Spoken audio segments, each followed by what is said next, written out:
What is up, and welcome to the On The Burst podcast. I'm your coach, Brandon Savage, and I'm joined here by my assistant coach, Timmy Moody. How are you, Timmy? Bloody good, thanks, bro. What's going on? Yeah, I don't know. Look, I'm just getting pretty pumped, bro. Like, there's a lot going on. There's football, like, just around the corner now. We've got a couple of games we're going to be able to watch. The All-Stars game, it's a bit exciting. The All-Stars game is this weekend. There was 3 big trials over the weekend. I didn't get around them, did you?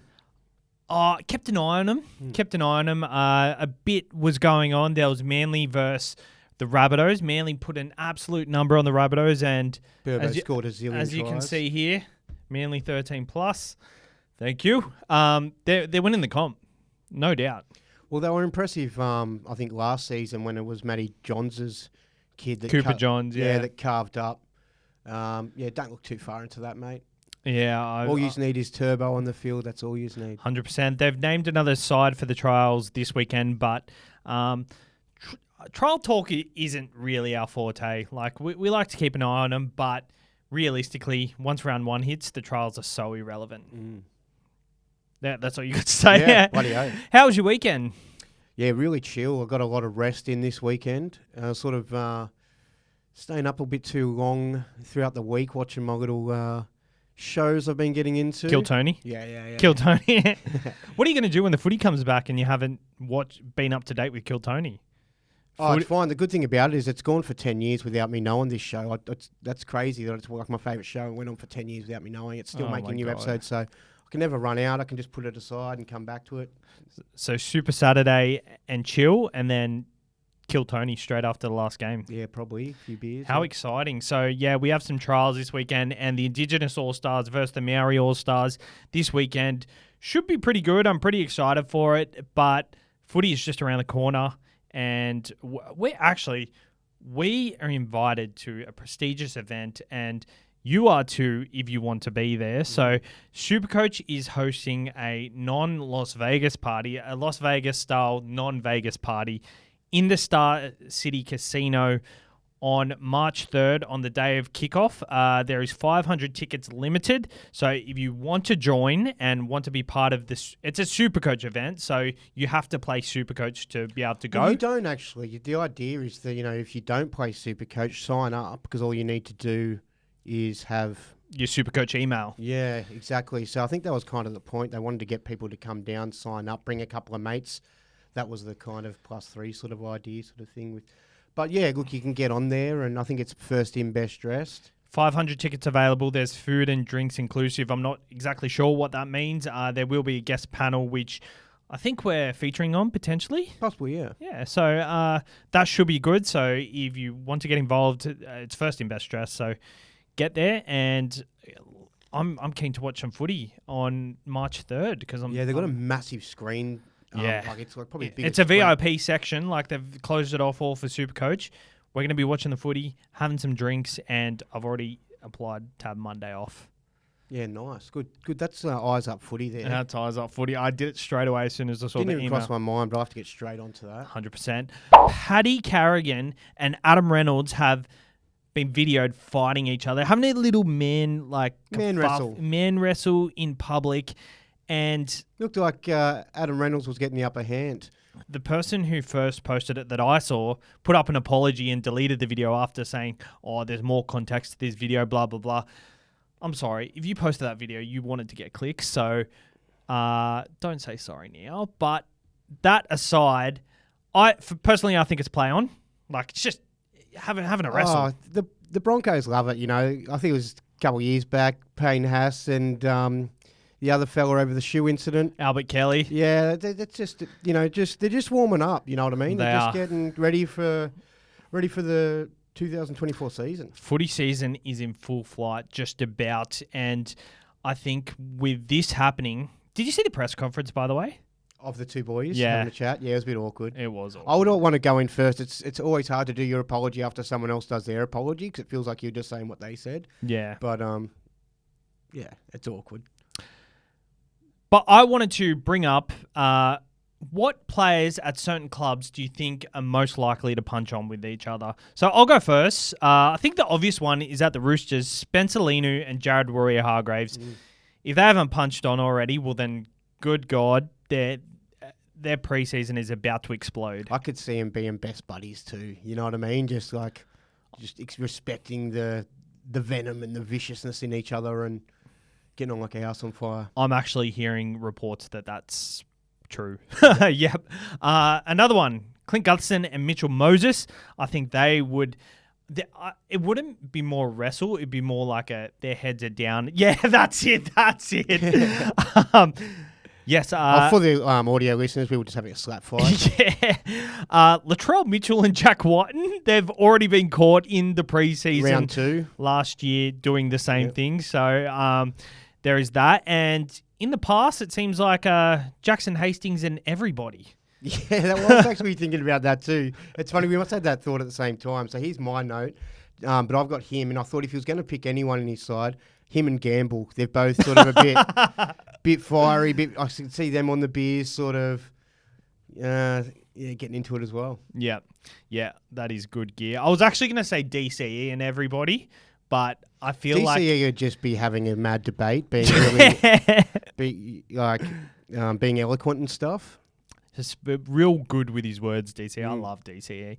All right, let's get into some NRL news.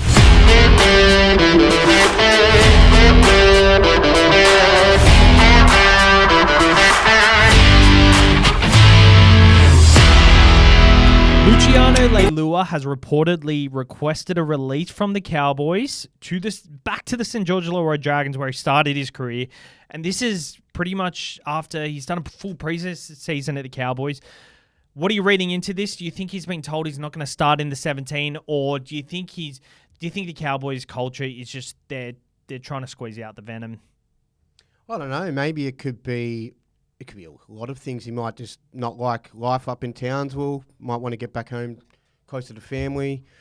Could also be maybe a sneaky little whisper from the St. George camp to say, hey, listen, you're the future of the club. We want to get you back here. We've got this. Here's some things. You know, they could have been in his ear. Strange time to do it, isn't it? Yeah. I guess so. Like, if you're going to do it, get it out of the way. Do it now. Would it be an immediate release? So you'd assume so. Assume so. Reports Joey Manu will leave the NRL at the end of the year to go to French rugby. That's what the reports are saying. This is a shame, Timmy, because I really wanted to see him at another club playing fullback. Yeah, it sucks. There's a lot of players that have gone to rugby over the years, and they're always the big profile guys. And yeah, to lose him, that's annoying. He's just a fun. Everyone loves Joey Manu. There's not anyone that's got anything against him. They might be like, I'll pass the ball a bit, but everyone loves him. French rugby, I don't know. Is that a big deal? Is it big over there? Lots of money involved, okay. And I think he does want to kind of angle towards the All Blacks World Cup in 2027. So understandable if that's the path he's going down, but he pretty much said he's not going to come back into the NRL, which I find shocking. He doesn't want to play.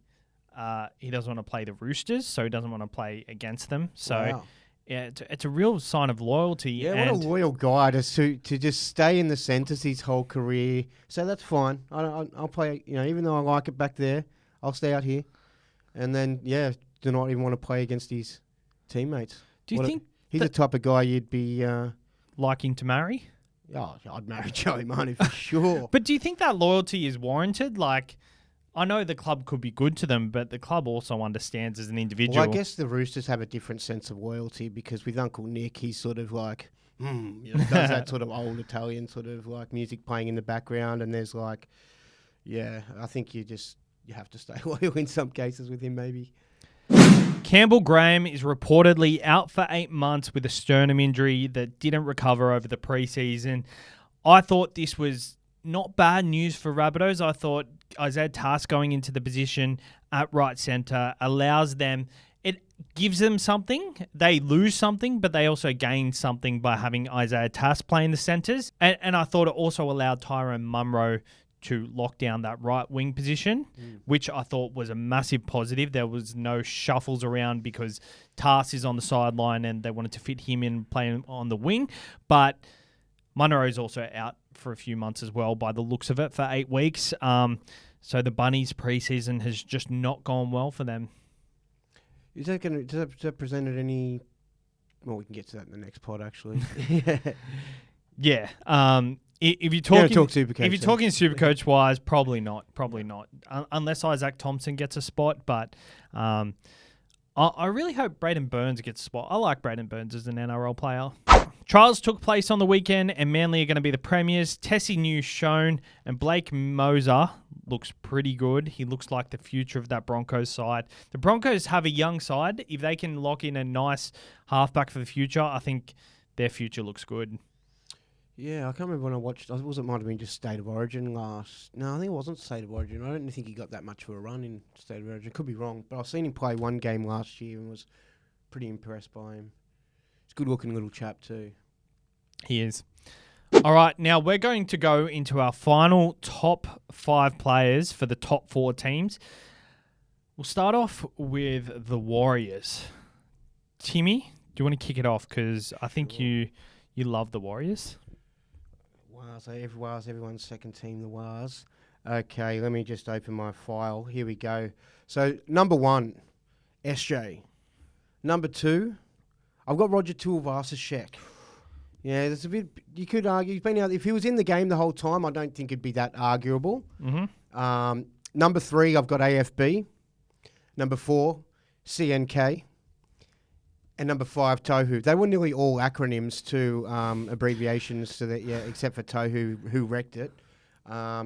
Should have gone with DWZ just to complete the acronym top 5, but that's what I've got there. Well, it's funny. My top 5 are SJ, then AFB, then Tohu. I didn't have RTS in there at all. No, he's not in. But he's in mine. Yeah. No, but I forgot about him, so I put him at number 4, and I think it's fair putting him at number 4. And I've got 5 CNK. Dropped out down to number 6 was DWZ. So I think they're looking good. Like we said, if at least 2 out of your 5 players are in the spine, you're doing well. And they've got CNK, SJ. And I think the fact that their front rower and their locker clear standouts, they're in a nice position. Except Tohu's probably going to retire soon and AFB's leaving next year. Yeah. Oh, but that's what we're working with for this season. So. Yeah, for sure. Melbourne, I'll start off. I've got Ryan Pappenhausen number 1. I've got Harry Grant number 2. Cameron Munster number 3. Jerome Hughes number 4. And I've got Nelson Asofa-Solomona number 5. Now, I know what you're probably thinking. Munster's so low. Yeah. I actually think, I know they made the top 4 last year without Pappenhausen, but it just showed they were a level below what they usually are, and Pappenhausen is what they're missing in that attack. I love Pappenhausen. I think he's not by far, but I think he's their number 1 player.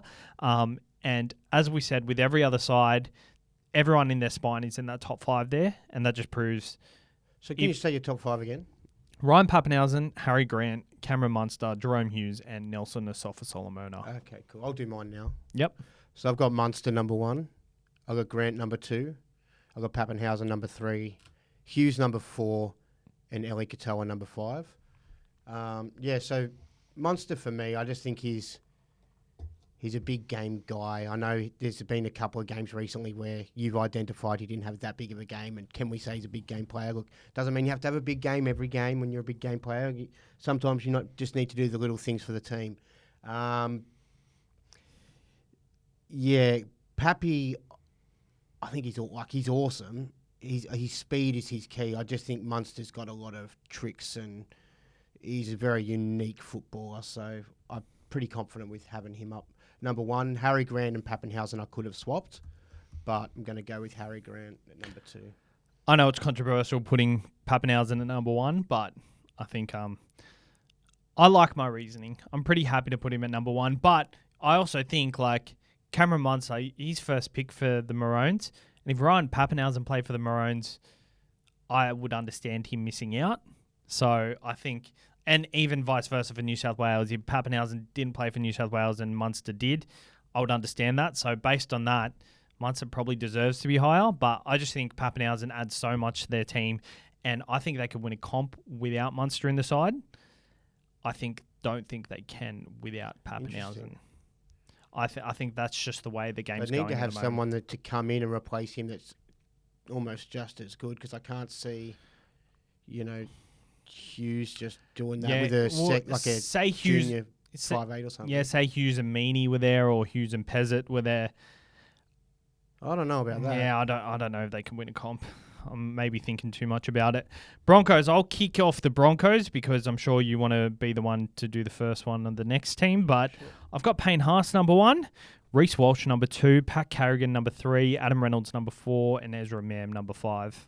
Well, ours are exactly the same order, except I've put Walsh number 1 and Haas number 2. And I nearly put Walsh number 1 as well, but I think in these rankings we've underappreciated the forwards, and I think we've got to appreciate the best.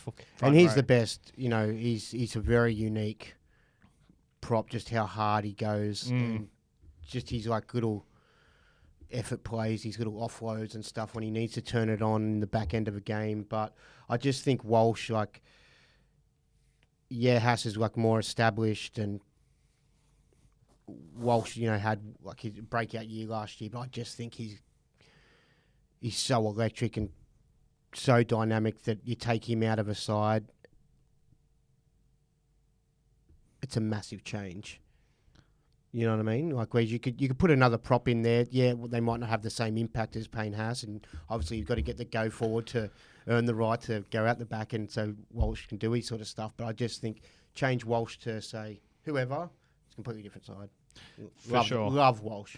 100%. And you want to kick it off with the Penrith Panthers? Yeah, so I actually really struggled on this. I put it down pretty easily to start with, and then I've been debating over it. So I'm just going to go back to my original order. Nathan Cleary, number 1. 2, Yo. 3, this is where I struggled. I've gone Fisher Harris. 4, I've gone Liam Martin. 5, I've gone Brian Toll. And then I've got 6 and 7s.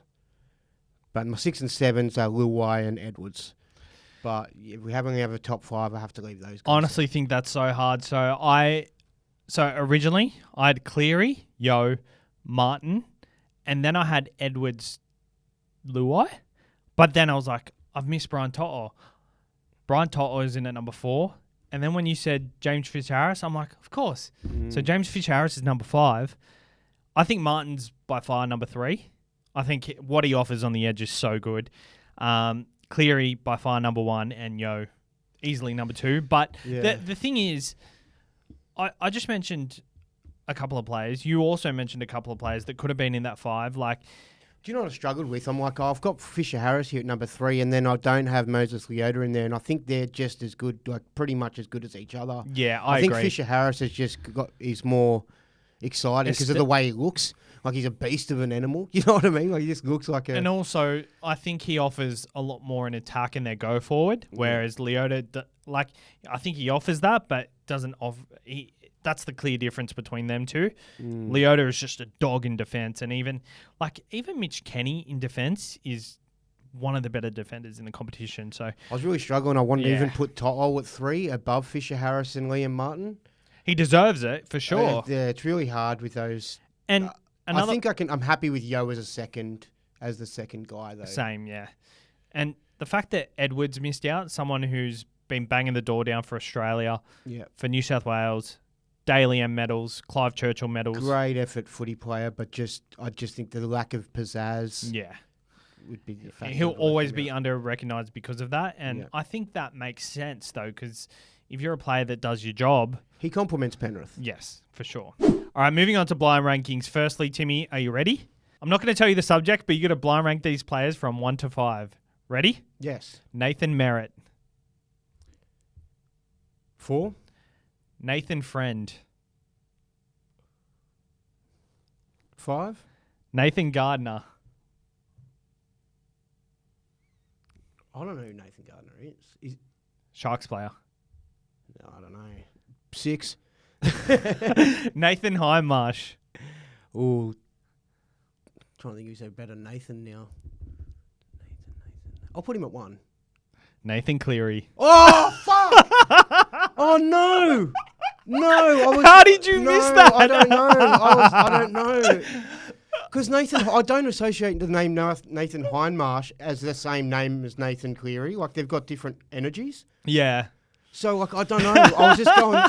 Oh, do you know what I was thinking of? You know, there's that Nathan. I think he was like a bit of a cult hero. I think he played for the Dragons. Nathan Brown? He's the coach. Or Nah. Little guy. Nathan. Oh, I don't know. But yeah, so I was trying. Blacklock. No. Little white. Should have said Nathan Blacklock. White bogan guy. White bogan guy. I didn't bring my Mark Hughes Foundation jersey. That's okay. No, wow. Nathan Cleary. So what number does he get? 3? We get 2 or 3 because you put bloody Nathan Gardner at 6. He's going to have to play better. He's just going to have to pull his finger out and play some better footy. Well, Nathan Imarsh didn't win a premiership, played more games than him though, so that's right. Better player because he got picked more times. Sorry, Nathan. All right, thank you for tuning in for this week's episode of On the Burst. NRL season is kicking off very shortly, so we're just going to heat up in here. We've finished our top 5 series, and we're excited for the end of the season. The start of the season, for the end of the preseason. We're excited for the end of the season too, because it'll be the bloody 4-peat. We've been clenching on content up until now, and I'm just so glad we got footy to talk about. There was so much news to talk about today. Last week, there was nothing.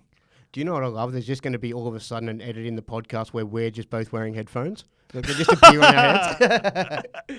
We can't say what was going on because it might give it away to the person we're trying to do something to, but there's something coming. This episode was a bit shorter this week because we were trying to do something we couldn't do. We couldn't make happen. And we were trying to prank call someone that doesn't listen to this show. That's okay. Yeah, we hope. Let's prank call Mikey. We'll say he's been selected to be on... Nah, bro, I can't. He's too... Let's say we've seen him on his podcast and he's been selected to work in Fox Sports. Yeah. And we like your style. Don't tell Savs or Timmy this. Do you reckon they'll come... No, but do you reckon he'll fall for that? Nah. Oh, I don't know. Give it a go. He knows my voice, though.